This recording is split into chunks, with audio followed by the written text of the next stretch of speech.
Hello there, my name is Sixo, but more on that later because we've got a bit of a massive flex to show off for you today. It's 1989 Transformers Victory G1 Black Shadow.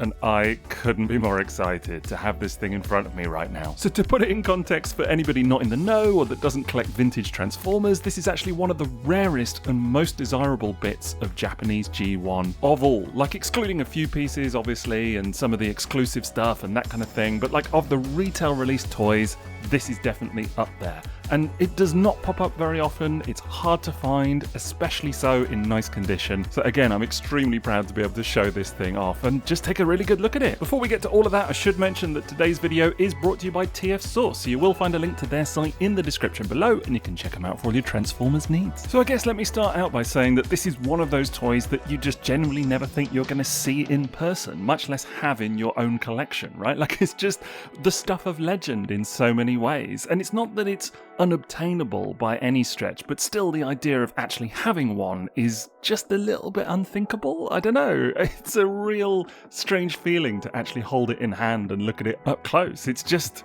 the stuff of legend as far as I'm concerned. Now this 1989 effort is not the only toy representing Black Shadow from over the years. There was also a 2011 Generations effort called Sky Shadow and then a 2017 Titans Return toy as well, but both of those kind of do the more modern interpretation of Pretenders where they take the look of the shell, which you can see right here, and make that kind of the main robot mode if anything, whereas this guy is old school Pretender goodness. Now technically this mold is what's called a Mega Pretender, which is one where the shell transforms as well as the inner robot, and he's actually a retool of Hasbro's own 1989 Thunderwing, which was never released in Japan, and conversely Black Shadow was never released in the West, but you can see the two of them here together and it's quite remarkable how different they come across despite being essentially the same mold save for one core piece. Like in this case it is just this head and chest section which is different on both toys, because otherwise the arms, the whole body, everything, the legs, all of that, the backpack, the wings, it's all exactly the same. So they've just basically replaced this one piece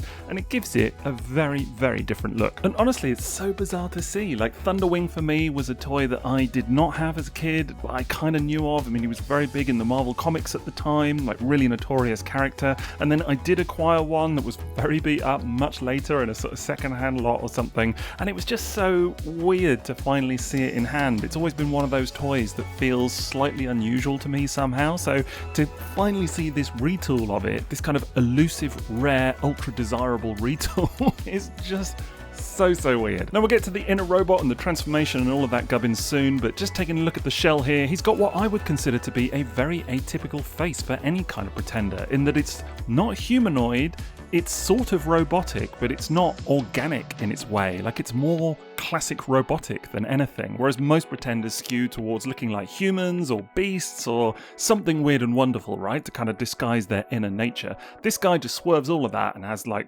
what I would consider to be a fairly classic Transformers head sculpt in many ways. Now there's not a lot of colour on there, obviously, it's mostly black and white and silver, but that red is really popping and absolutely brings this sculpt to life, as do the little yellow highlights found in various places as well, so those are definitely appreciated. Equally, that silver paint on areas such as the thighs really brings out the detail nicely, this kind of pipe detail there, and catches the light. It's really quite lovely actually. Now this being a G1 toy, articulation is really not top of the priority list as far as the design goes, but you can raise his arms at least, and he's got these cool dual cannons, so that looks pretty great in my opinion. Like I'm certainly satisfied with that. To me, vintage Transformers collecting, it's not about action figure posing or anything like that. It's just, I don't know, it's not what the charm of them is all about at the end of the day. And you know, it's worth acknowledging that sure, there are a couple of little paint scuffs here and there on this guy, and that is something that normally I look to avoid when I'm collecting G1 Transformers. Like I'm normally pretty fastidious in terms of the quality that I go for, and paint chips and that kind of stuff would be an absolute no-no as far as I'm concerned, typically speaking.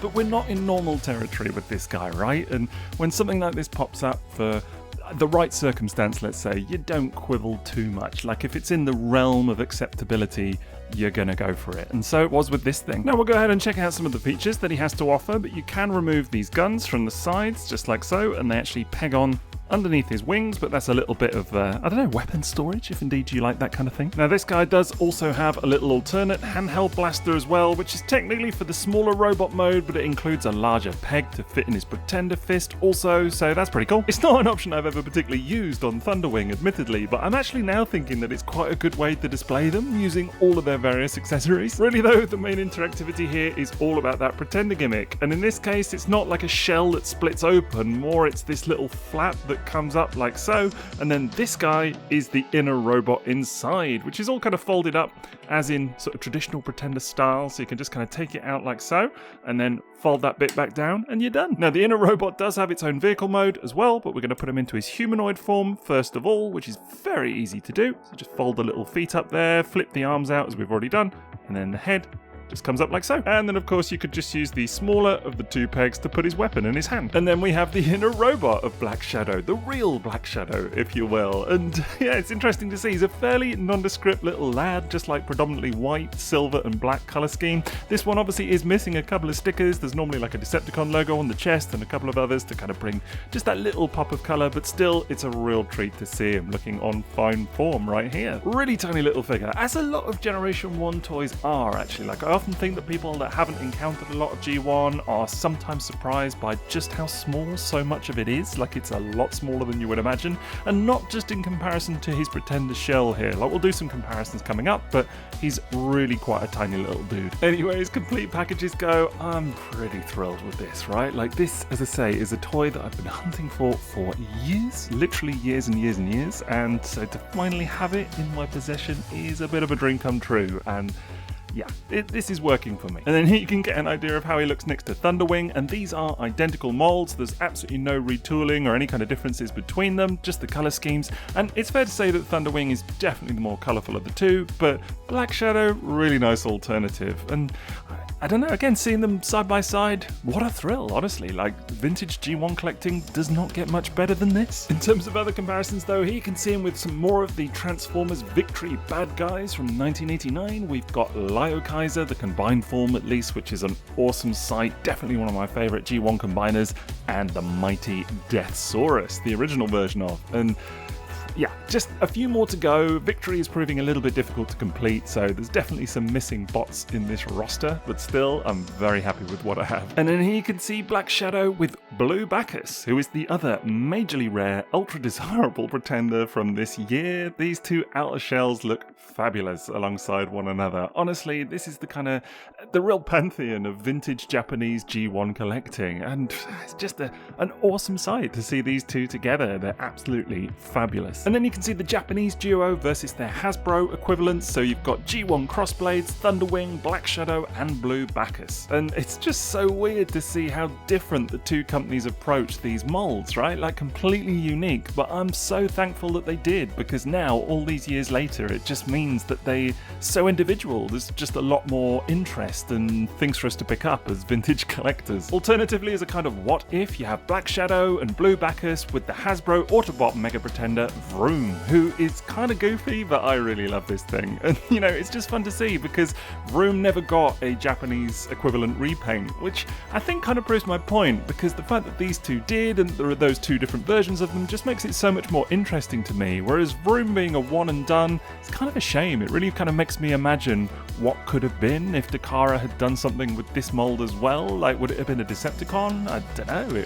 It would have been fun to see. Alternatively, we may as well see these guys with some other weird and wonderful Pretender shells, and here we have from Master Force its G1 Metal Hawk, which is also pretty special, you know, Japanese exclusive mold, one that I was super happy to get, and what a treat, really, these three together. Alternatively, for something a little bit different, you've got the Grand Maximus shell. This was a Pretender shell for the head unit of Grand Maximus from the Headmasters, and it's very commonly on display in my videos actually in the background, but today you can see it front and center. And here you also have the Megatron repaint that was done as a convention exclusive more recently, so just a bit of fun to see. And then here you can see him with the classic Autobot trio of Headmasters, which of course in Japan were known as Phoenix, Diver and Lander as part of Master Force, and I'm always teased for the fact that I don't put the helmets, or the hats as they're called, on my copies, and that's just because I want to keep the hair looking nice and pristine, because it does paint chip otherwise. So yes, I have a little bag of Pretender hats, and my Pretender shells shall remain unblemished. That's just how it is in this house. And again, no hats, but we've got the Hasbro second wave Autobot trio of headmasters. You've got Groundbreaker, Splashdown, and Sky High, and these three are pretty much absurd, kind of big Power Ranger vibes in a weird way, but I gotta love them, honestly. Then we come to the classic 1988 Decepticon trio, which were released in Japan, known as Blood,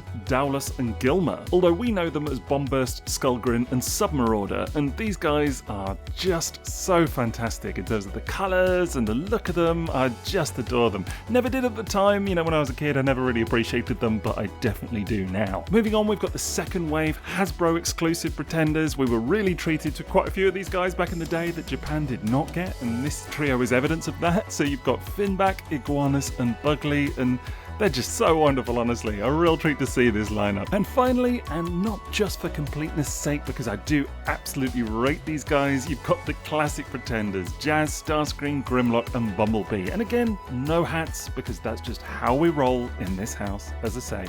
But still, you know, I absolutely adore these guys. And yeah, you know, I could carry on, because there's loads more Pretenders. There's the Beasts, the Vehicles, the Ultra Pretenders, the second year Pretenders.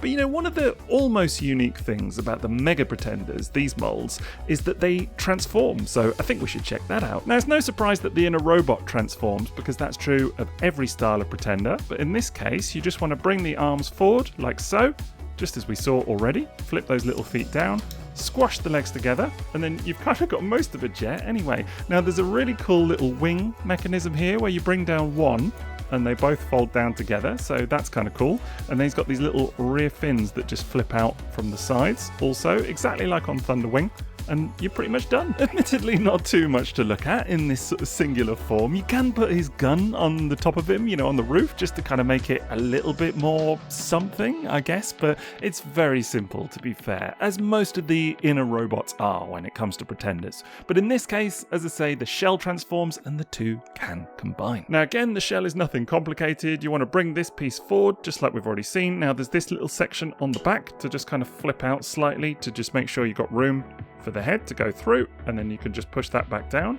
And then if we come over here, you flip this piece over onto the front of the shell, just being very careful with the paint, of course. Now we've got the guns pre-installed here, but that just means you can fold the wings down like so, and then coming around to the underneath again, you can flip these little feet round, just sort of fold them away. They're actually quite tight, so I'm not going to push them all the way in, just because I don't want to have a hassle later on. Then just being a little bit careful, bearing in mind the toy that we're talking about, you want to fold these legs all the way over. And again, I'm going very softly here. Fold them all the way over and you're done. And then we have the shell in vehicle mode as well, and that's super cool to see. Actually a little bit more colour in this mode on account of the stickers, like all around the kind of cockpit section and on the wings. You've got the gold on the back there as well, so I think this looks pretty spectacular. Like honestly, that gold is super nice and really kind of adds a little something. I kind of wish there was a bit more of that in the robot mode maybe, and I love these stickers with all of this kind of weird robotic detailing on the wings as well. Super cool. Now this mode doesn't have wheels of any kind, but it does have these little nubs, so you can just run those along the table if indeed you want to. Not really a substitute for wheels, but at least it sort of balances nicely. Also love this like bright red beak that's going on here. It kind of has the look of like an exotic bird to me, almost, this mode. Really quite beautiful. Anyway, should you wish, when combining them, you can put the small gun on top of the main vehicle mode as well, so that's pretty nifty. And then to combine them in vehicle mode is super easy. There's this little tab just there, and that just goes into this slot, so just bring that down, place it on top, press it down, and you're done. And you know, I appreciate that combine, the word combine, might be doing a lot of the heavy lifting here